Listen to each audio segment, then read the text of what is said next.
Hi, I'm Dory Wichik with REMAX Sun Properties. I'm John Weil with REMAX Sun Properties. Today we've got some exciting industry news to share with you. We've got a great website, sunpropertiesaz.com. That's going to be your best resource for all things real estate related. So Dory, we've got some big changes that are happening in our industry, and it's going to affect buyers and sellers in the future. And let me tell you, there's a ton of confusion out there.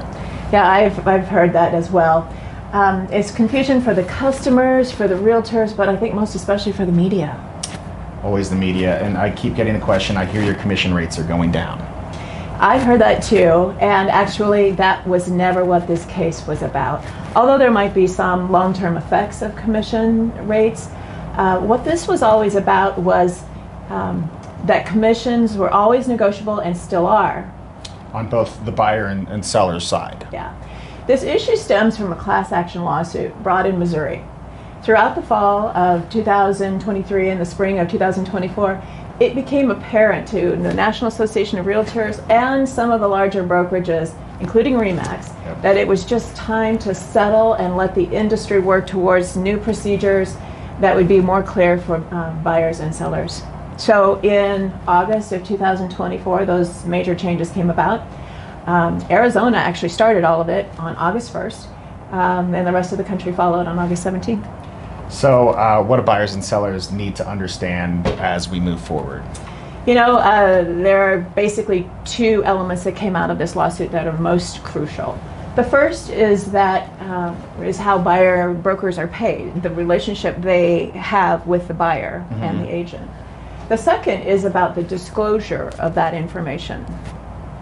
The case claimed that buyers didn't have the ability to negotiate the amount of compensation that was typically paid to a buyer's broker when they were paid out of the seller's proceeds, and that became an automatic factor in the price of the home.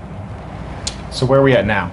Well, now realtors who serve as buyer brokers are required to have an upfront agreement with their client, the buyer, as to how much compensation the buyer broker is allowed to earn. And in essence, the buyer is guaranteeing that compensation. And that's a big change that many buyers may not be prepared for. Do you think that that's going to require some additional cash? It may, and it may not. The settlement doesn't preclude that compensation can still be paid by the seller as a function of the price of the home. So the price of the home, which the buyer is paying for, is going to reflect the buyer broker compensation pretty much exactly the way that we did in the past. Right, but now it's just disclosed, and it's very clear for the buyer to understand, and it gives the buyer a little bit of an opportunity to negotiate that rate. So right.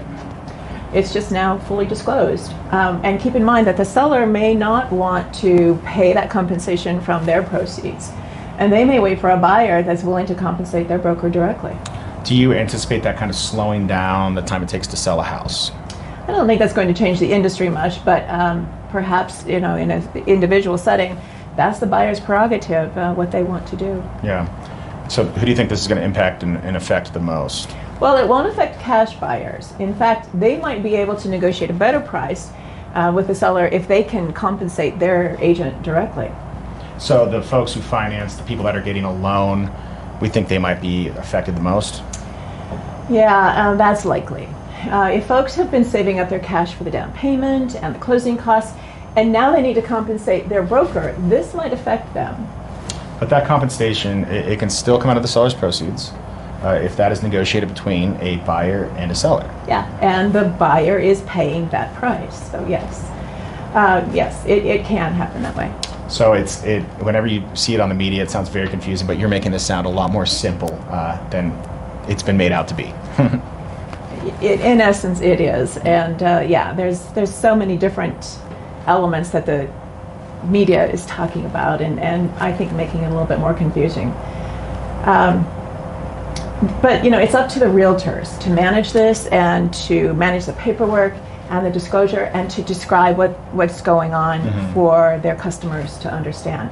Just know that before you work with a realtor, before you do a tour with a realtor to see a house, there must be a written agreement, and it must be signed So in essence, take a little bit more time up front to meet with your realtor, to understand what they offer, and to make sure that you're comfortable with the services that you will receive from them. We know everybody loves more paperwork. How is the realtor community? How do you think our colleagues are handling these changes? You know, I think that the National Association of REALTORS, as well as the state and local associations, have done a fantastic job managing the new policies and the new documents. In fact, there were, I think, 24 new documents created or revised in the state of Arizona. So that was a lot for agents to manage. But there was very good training.